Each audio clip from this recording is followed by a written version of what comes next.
That's where she was from.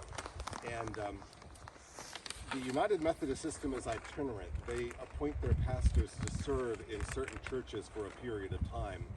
And for about 5 years, I was the pastor at the Millbridge United Methodist Church, which isn't too far from here. It's in Down East, Maine. And many of the churches down east have a real connection to the ocean, with lobstermen, with fishermen, and that was the case with the church I served down east in Millbridge. And there was a gentleman that talked to me after church one day, and he said, "Pastor, I want to tell you this story. I want to tell you about something that happened to me years ago." And he told me that he went out to his lobster boat really early on a Saturday morning, and it was a beautiful morning. The sun wasn't up yet, but the sea was flat calm. He got into his lobster boat and he went out into the Gulf of Maine.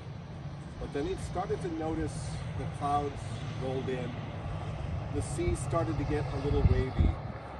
Within 2 hours, he found himself in the midst of a terrific storm. The waves were breaking over his bow. The wind had blown any kind of navigation that he had on his boat off of his boat. And he really started to fear that he wasn't going to find his way home. He didn't know if he was going to survive this. And in the midst of all of that, he remembered the night before he was at a family gathering, and his young grandson had given him a toy compass that he had. He just gave it to his grandfather. And he thought to himself, boy, if I had a compass right now, perhaps I could point my vessel toward the northwest and find my way to safe harbor. And then he remembered that he had the same pants on that he had on the night before.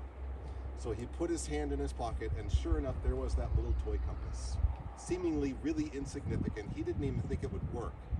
But that little toy compass worked just well enough that he was able to point his vessel toward the northwest. And he started toward the coast. It took several hours, but he knew he was going in the right direction. Didn't know if he would make it. But eventually the storm started to subside, and he was able to find his way to safe harbor and into the arms of his loved one. All because of that little toy compass, insignificant toy compass. And the reason I shared that with Berta, and the reason I share it with you today, is because I believe that God often uses things, people, circumstances that may seem insignificant to us, but when used for God's purposes, it makes a huge difference in your life. And I think that God uses these types of gatherings to comfort us. For me, and I don't mean this to come across as an insult, some people might look at Berta, who was impaired visually, who was somewhat restricted with her mobility. They may think of her as an insignificant person, but God used her in such a wonderful way to minister to me. And that's not the way it's supposed to happen.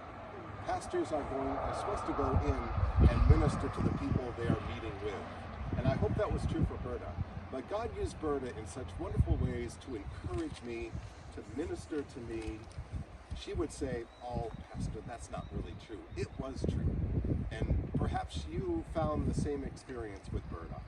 She had such a wonderful attitude.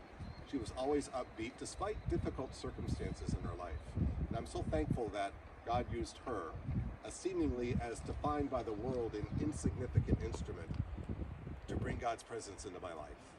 So I'm thankful for her presence. I'm thankful for all the time we spent together. I'm thankful for the stories she used to tell me about this area, about growing up in this region. She was a real vehicle for God's grace in my life.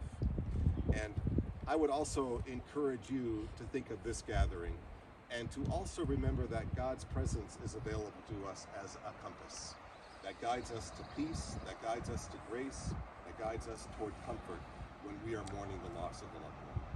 So I shared that story with Berta, and I thanked her for her presence in my life, and I share that story with you today as we celebrate her presence in all of our lives today. I'm wondering if anybody else has a Berta story or a word or anything you'd like to share as we gather here today. Anything you'd like to say? If not, I'm sure that those stories will come in more informal settings. But in the meantime, as I mentioned, I would like to share a song with you. You have the lyrics for this song, which is called Hymn of Promise, which is a really encouraging song. Berta and I would read these words to her and then play the song. So in honor of Berta, I thought I would do that during this gathering as well. I brought my own music stand with me.